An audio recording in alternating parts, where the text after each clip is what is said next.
નમસ્કાર વિદ્યાર્થી મિત્રો, કેમ છો? મજામાં? જય શ્રી કૃષ્ણ. ચાલો આજે આપણે પ્રકરણ 13 વિજ્ઞાન એનો ભાગ 2 હેતુલક્ષીની અંદર ખરા ખોટા અને જોડકા જોઈશું. તો ચાલો શરૂઆત કરીએ. પ્રશ્ન નંબર 82 એટલે કે આજના વિડિયોનો પ્રથમ ક્વેશ્ચન. વનસ્પતિ સૌર ઉર્જાનું રાસાયણિક ઉર્જામાં રૂપાંતર કરે. ખરી વાત છે? તો કે હા ભાઈ ખરી વાત છે, એટલે કરવું આવશે.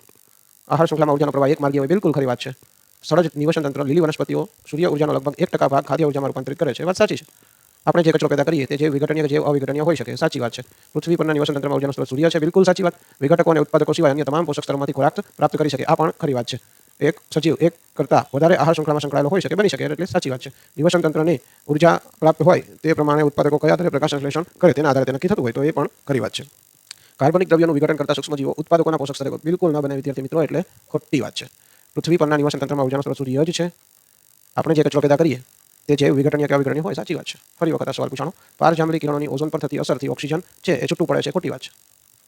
ત્યાર પછીનો સવાલ આપણે જોઈએ. નિવસન તંત્ર જૈવ ઘટકોનું જ બનેલું હોય છે, એવું ના હોય, અજૈવ ઘટકો પણ હોય છે. નિવસન તંત્રમાં ઉપરના પોષકો તરફ જતા પ્રાપ્ત શક્તિનું પ્રમાણ જે છે ઘટે છે, તો વાત સાચી છે. નીચેથી ઉપર તરફ જતા ઘટાડો થાય છે. દરેક પોષક સ્તરમાં પ્રાપ્ત ઉર્જામાંથી ફક્ત 10% ઉર્જાનો ઉપયોગ થાય, બાકીની ઉર્જા બીજા સ્તરના પોષક બચાવી નથી રખાતી, એટલે ખોટું છે. વ્યય થાય તો સાચું છે.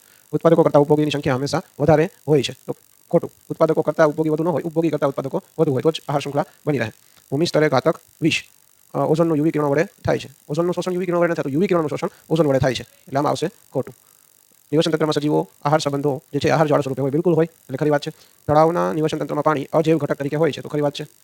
આહાર શૃંખલામાં ઉર્જાનો પ્રવાહ બંને દિશામાં ક્યારેય ન હોય, એક જ દિશામાં હોય, એટલે આમાં ખોટું આવશે. બધા સજીવો ફક્ત રાસાયણિક, અહીંયા યણિક આવશે, ઉર્જાનો ઉપયોગ જ કરી શકે છે, તો વાત સાચી છે. આહાર ઝાડ ખોરાક પ્રાપ્તિના વૈકલ્પિક માર્ગને કારણે સર્જાયેલી હોય છે, બિલકુલ સાચી વાત છે.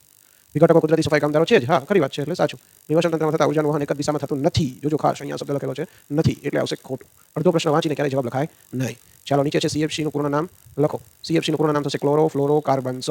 S છે એટલે કાર્બન્સ. UNEP નું પૂર્ણ નામ લખો. યુનાઇટેડ નેશન્સ એન્વાયરમેન્ટલ પ્રોગ્રામ, એવું થશે. એટલે ગુજરાતીમાં કહી શકાય સંયુક્ત રાષ્ટ્ર પર્યાવરણ કાર્યક્રમ. ઓઝોન સ્તર માટે મુખ્ય જવાબદાર સંયોજન કયું ગણાય, તો કે CFC. પછી છે જે અવિઘટનીય કચરાની નિકાલની પદ્ધતિના બે નામ આપો, તો એક આવશે દહન અને એક આવશે પુનઃચક્રીકરણ. ચાલો જોઈએ આપણે નેક્સ્ટ સવાલ. એ છે જોડકા. ફક્ત વનસ્પતિનો આહાર તરીકે ઉપયોગ કરતા પ્રાણીઓ કયા હોઈ શકે? તો વનસ્પતિનો આહાર તરીકે જે ઉપયોગ કરે એને આપણે કહીએ તૃણાહારી, એટલે કે પહેલામાં આવશે C. અન્ય પ્રાણીઓના આહાર તરીકે ઉપયોગ કરતા એટલે કે એને કહેવાય માંસાહારી, એટલે કે આવશે A. નેક્સ્ટ એના પછીનો સવાલ છે વનસ્પતિ અને પ્રાણી બંનેનો આહાર તરીકે ઉપયોગ કરતા પ્રાણીઓને સર્વાહારી તરીકે ઓળખવામાં આવશે, એટલે આમાં પણ પહેલા આવશે C. સડતા કાર્બનિક દ્રવ્યોમાંથી પોષણ મેળવતા હોય એને કહેવાય વિઘટકો, એટલે કે આમાં આવશે A. ચાલો એના પછીનો સવાલ આપણે જોઈએ વિદ્યાર્થી મિત્રો. સર્વાહારી, અહીંયા 3 ઓપ્શન વાળા જોડકા છે, એટલે ડબલ 3 કોલમ છે ટોટલ. સર્વાહારી જે હોય છે એને આપણે શું કહી શકીએ? તો જોઈએ આપણે એનો જવાબ પણ. સર્વાહારી છે ને આપણે દ્વિતીય ઉપભોગી કહી શકીએ. પછી જે દ્વિતીય ઉપભોગી હોય એ ફરી પાછો કાગડો હોઈ શકે. ત્યાર પછી ઉત્પાદકમાં આવશે પ્રાથમિક ઉપભોગી તો નહીં આવે, એટલે સૌર ઉર્જાના રૂપાંતરકો, અને સૌર ઉર્જાના જે રૂપાંતરકો હોય એ પાછા ઘાસ. એટલે આપણે એવું લખી શકીએ કે પહેલામાં છે A અને એની સામે આવશે P. ત્યાર પછી બીજામાં લખી શકીએ C અને એની સામે આવશે Q. ચાલો આગળ જોઈએ. 163 નંબર. મૃત પક્ષી. મૃત પક્ષી જે હોય એને અપમાર્જકો તરીકે ઓળખવામાં આવે, એટલે પહેલામાં આવશે B. હવે અહીંયા આપણે જોવાનું છે કે મૃત પક્ષી કોણ હોઈ શકે? તો શિયાળ જે છે મૃત પક્ષી હોઈ શકે, એટલે કે અપમાર્જકોમાં શિયાળનો સમાવેશ થાય, એટલે એની સામે આવશે શિયાળ.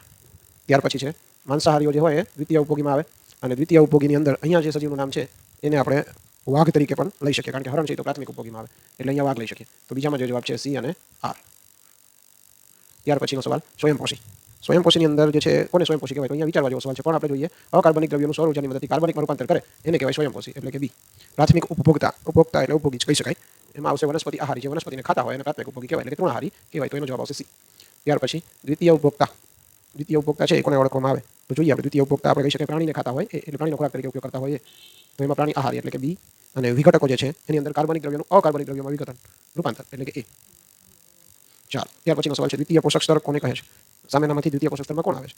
તો દ્વિતીયની વાત કરીએ એટલે ઓબ્વિયસલી પ્રાથમિક ઉપભોગી હોય એ દ્વિતીયમાં આવે, એક સ્તર નીચે જવાનું, બરાબર. તો અહીંયા આવે છે B. અને તૃતીય પોષક સ્તર હોય તો હમણાં વાત કરી તેમ દ્વિતીય ઉપભોગી, એટલે આવે છે A. પ્રથમ પોષક સ્તરની અંદર કોણ આવી શકે? તો પ્રથમ પોષક સ્તર છે લીલી વનસ્પતિ હોય, જેને આપણે ઉત્પાદકો કહીએ છીએ. દ્વિતીય પોષક સ્તર, દ્વિતીય પોષક સ્તરની વાત કરીએ તો આપણે પ્રાથમિક ઉપભોગી એટલે કે શાકાહારીનું એક્ઝામ્પલ લઈ શકીએ. તો અહીંયા શાકાહારી જેવું છે એ હરણ છે, એટલે બીજામાં આવશે A. ચાલો અહીંયા જે છે એકદમ બ્લેન્ક આપેલું છે, તો આપણે અહીંયા લખી શકીએ મનુષ્ય કયા ઉપભોગીમાં આવે, અને અહીંયા લખી શકીએ સિંહ. પ્રશ્ન છે ઉપભોગી. ઉપભોગી જે છે મનુષ્ય આવશે પ્રાથમિકમાં, સોરી દ્વિતીયમાં. અને સિંહ આવશે તૃતીયમાં ઉપભોગીમાં. ચાલો, આપને આ ચેપ્ટરની પ્રેક્ટિસ કેવી લાગી તે જરૂરથી જણાવજો. જો આપને વિડીયો ગમ્યો હોય તો લાઇક, શેર અને સબસ્ક્રાઇબ કરજો. તમારા મિત્રો સુધી પણ પહોંચાડજો અને વિડીયોને પોઝ કરી અને આ હેતુલક્ષીની વારંવાર પ્રેક્ટિસ કરજો. ફરી મળીશું, ત્યાં સુધી આવજો.